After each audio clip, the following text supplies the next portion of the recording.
संत रामपाल जी का भाई बरवाला कांड में पुलिस की सेटिंग से भगोड़ा बन के भागा, भगोड़ा बन के 8 साल के बाद में पकड़ा गया और दे के पैसे मात्र 28 दिन में। उसी मुकदमे में, जिस मुकदमे में संत रामपाल जी को उम्र कैद की सजा हो गई, उसी मुकदमे में संत रामपाल जी का भाई 8 साल तक भगोड़ा और फिर पैसे दे के सेटिंग करके 28 दिन में जेल से बाहर आ गया जमानत पे। इसको कहते हैं सेटिंग। क्यों? क्योंकि ये पहले हरियाणा पुलिस में डीजी का ड्राइवर था। ये हरियाणा पुलिस में नौकरी करता था ये महेंद्र, ये डीजी का ड्राइवर था। ये आसानी से भक्ति मार्ग में नहीं आया। इसको गुरुजी बड़ी मुश्किल से लेके आए कि नालायक आजा नहीं तो मरेगा। बड़ी मुश्किल से भक्ति मार्ग में आया है ये है वो काल का दूत जिसके बारे में गुरुजी ने 2008 में कह दिया था कि संगत में 2 काल के दूत आ चुके हैं, एक तो ये और एक बलजीत इसका साथी।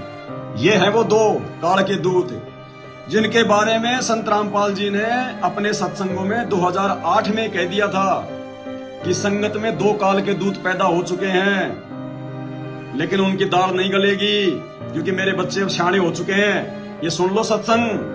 बहुत सारे लोग कहते हैं कि वो 2 काल के दूत ये पवन और संजय है। पवन और संजय ने तो 2013 में नाम लिया है। गुरुजी ने तो 2008 में कह दिया 5 साल पहले कि वो आ चुके हैं संगत में।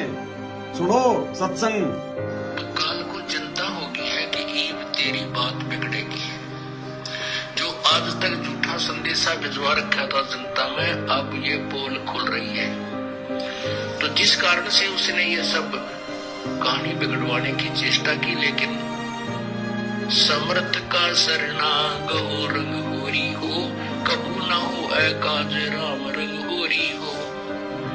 समर्थ की ओट में बैठे हैं हम, उस पूर्ण पुरुष की आड़ में, उसकी पूर्ण पुरुष की शरण में हम बैठे हैं। हमारा कभी आकाज नहीं हो सकता। इसी प्रकार काल अपने दूत इसी संगत में 1-2 तो हो चुके हैं, लेकिन उनकी दाल नहीं गल पाएगी। क्या कह रहे हैं गुरुजी कि इसी प्रकार काल अपने दूत संगत में 1-2 तो हो चुके हैं। 2008 में गुरुजी ने संकेत कर दिया था अपने भाई के विषय में, उसकी हरकतों को देखकर, अपने बच्चों की हरकतों को देखकर। 2008 में पवन दास ने तो नाम ही 2013 में लिया है। 2008 में गुरुजी ने कह दिया कि काल ने इसी संगत में अपने 1-2 दूत तो भेज दिए, लेकिन उनकी दाल नहीं गलेगी। दोबारा सुन लो मेरे भाई।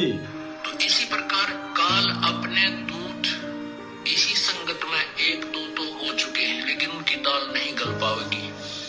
जनता बहुत सियानी बना दी हमने, अपने श्रद्धालुओं को तोते की तरह रटा दिया है ये ज्ञान।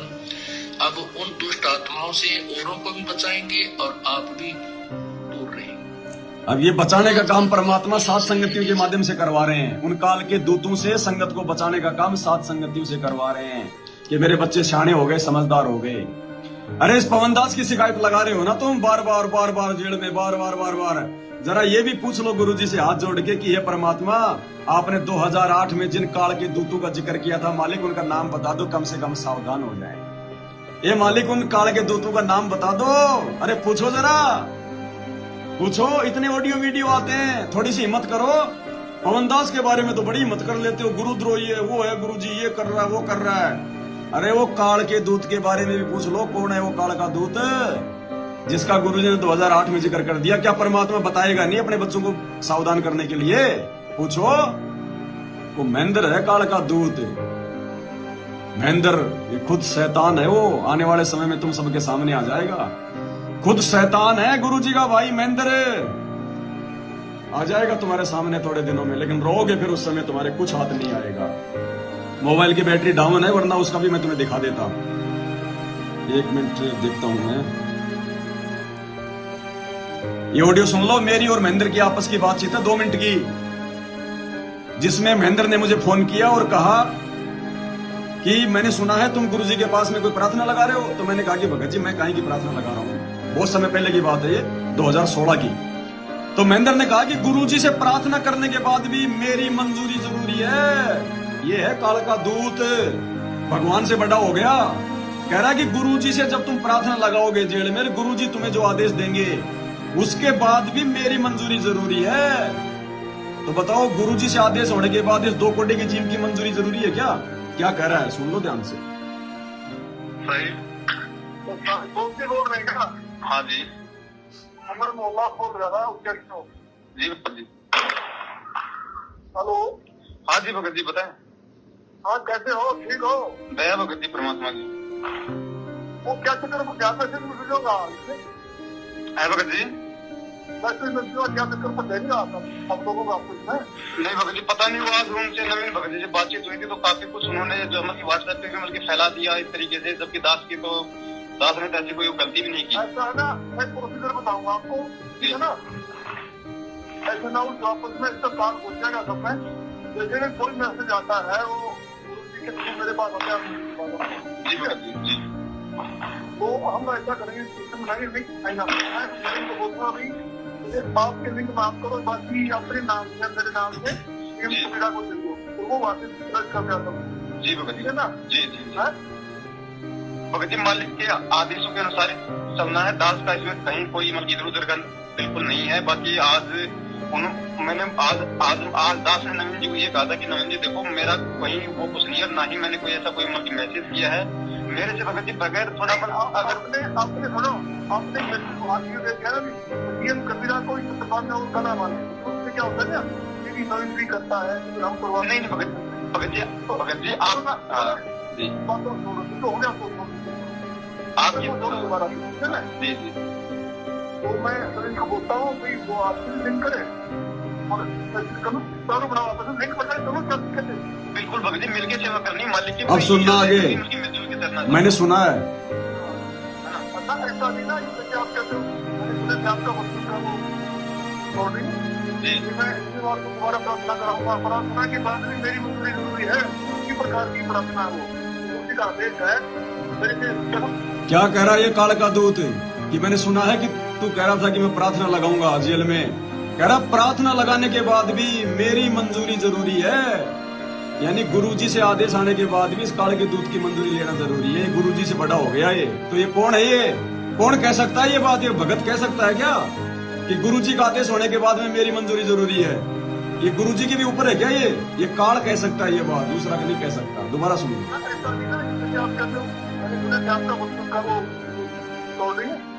मैं इसी बार को दोबारा प्रार्थना कराऊंगा। प्रार्थना के बाद भी मेरी मंजूरी जरूरी है, किसी प्रकार की प्रार्थना हो, गुरुजी का आदेश है मेरे से तमाम प्रार्थना होगी। भगत जी दास करके कहाँ प्रार्थना कर? अब बताओ इससे ज्यादा और क्या प्रमाण चाहिए भाइयों? गुरुजी की मंजूरी के बाद भी इसकी मंजूरी जरूरी है। ये गुरुजी से बड़ा वाला गुरुजी हो गया। 2016 की बात है ये तो। अब तो पता नहीं इसके कितने सींग खड़े हो गए होंगे। ये है काल धरती पर संत रामपाल जी के मार्ग में सबसे बड़ा रोड़ा। अरे कहाँ जी रहे हो संगत वालों? मरोगे बेमौत, अकाल मौत मरोगे। संत रामपाल जी का आशीर्वाद नहीं है तुम लोगों पे। सात संगत वालों को छोड़ के संत रामपाल जी का किसी पर आशीर्वाद नहीं है। सब की सब मर्यादा खंडित है, टूटे हुए। केवल तुम्हारी बैटरी चल रही है थोड़ी बहुत, और इसीलिए तुम आए दिन मर रहे हो, अकाल मौत मर रहे हो तुम लोग। वो धनाना आश्रम बन के तैयार भी नहीं हुआ, वहां 3-4 तो अकाल मौत मर चुके हैं ट्रैक्टर के नीचे दब के। अरे वो आश्रम है क्या? वो तो कत्ल खाना है। आश्रम में कभी भगत मरते हैं क्या? सुधर जाओ भाइयों और बहनों, रोगे नहीं, ये भगवान है। अब थोड़े दिनों में तो पूरी दुनिया की आंख खुल जाएगी कि ये क्या है और क्या नहीं है। अपने आप को भगवान आज से पहले किसी ने नहीं किया। आज जितने भी पीर पैगंबर अवतार आए हैं उन्होंने कभी नहीं कहा कि हम भगवान हैं। उन्होंने भी ऐसी लीला करी। एक परिवार में आए, माता पिता, बाल बच्चे, ब्याह शादी, वही उल्टे सीधे काम, लड़ाई झगड़ा। उन्होंने कभी नहीं कहा कि हम भगवान हैं। लेकिन उनके जाने के बाद आज लोगों को समझ में आ रहा कि वो महापुरुष थे। जबकि ये महापुरुष तो अपने रहते सहते साबित करके जाएगा कि धरती पर इस सृष्टि में मेरे अलावा दूसरा कोई अल्लाह नहीं है, कोई भगवान नहीं है। इसलिए सुधर जाओ भाई और बहनों।